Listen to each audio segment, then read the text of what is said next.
ya? Iya, di Prambors. Mereka sebetulnya waktu itu masih Dono, Nanu, dan Rudi Badil. Rudi Badil itu terakhir pensiunan wartawan senior Kompas juga. Nah, mereka ada di perkampungan mahasiswa UI waktu itu sebetulnya konsolidasi untuk demonstrasi besar-besaran yang akhirnya menjadi Malari.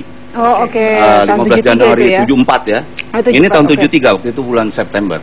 Dan mereka ditemukan oleh salah satu programmer Radio Prambors yang kebetulan juga aktivis di UI waktu itu, namanya almarhum Temi Lesanpura. Itu akhirnya menjadi mbahnya radio swasta lah gitu. Oke. Nah, ini diambil nih 3 orang. Siaran tadinya pertamanya sebetulnya tentang pecinta alam, karena ini anak-anak Mapala semua kan. Tentang pecinta alam, tapi kelihatannya nggak happening gitu ya. Nggak happening. Akhirnya mereka balik nih ke fitrah. Jadi mahasiswa aktivis-aktivis yang membawakan apa ya, semua hal yang in ya, dan itu hanya bisa di sebuah tempat yang demokratis.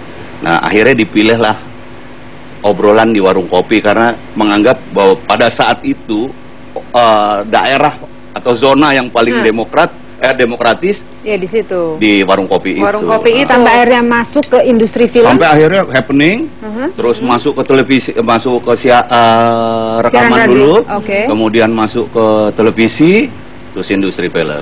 Berarti kalau dihubungkan dengan sinema S. Doger, ini kayak apa sih ceritanya? Ini sebetulnya gini, ini itu ada salah paham ya.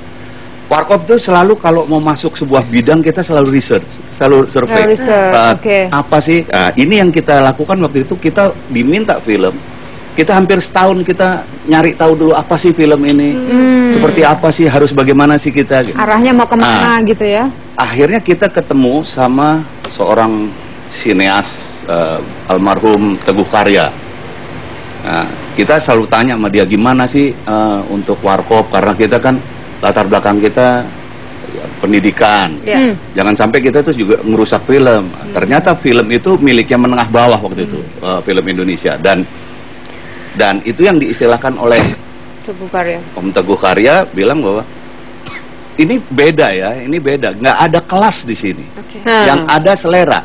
Jadi dia ibaratkan S Doger ini bukan hanya untuk orang kampung loh. Banyak sekali orang-orang kaya bahkan juga suka.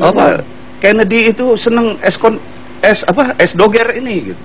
Dan belum tentu juga orang kampung di bawah itu kalau dikasih es krim nggak suka, ya kan? Jadi kan masalah selera kan. Nah, kayak gitu. Jadi kalian mau pilih apa ya? Ketika kita tahu bahwa itu miliknya menengah bawah, kita memilih es Doger. Es Doger itu tadi lah. Iya, es Doger. Jadi Om Teguh bilang, ya udah, ini berarti sinema es Doger. Buatlah es Doger seenak-enaknya.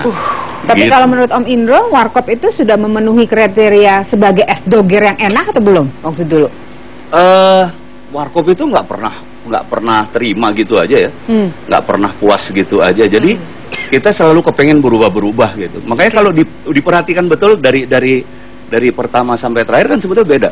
Di pertama kita masih hati-hati banget, kita masih main cerita dengan ini. Terakhir karena kita lihat memang menengah bawah kayaknya capek kalau dikasih cerita. Naik gitu. turun juga ya perjalanannya juga gitu, ya. Gitu kan. Pokoknya ketawa. Dan kalau kita lihat sekarang dihadirkan sahabatnya, kira-kira ketawa atau enggak gitu, saya juga nggak tahu nih. Mungkin sebentar saya mau sapa dulu, apa kabar? Baik.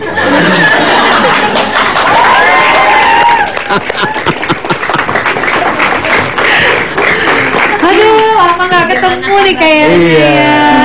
Silakan. Makasih. Jangan black campaign loh. Jangan black campaign ya. Kenapa? Kapan terakhir bertemu?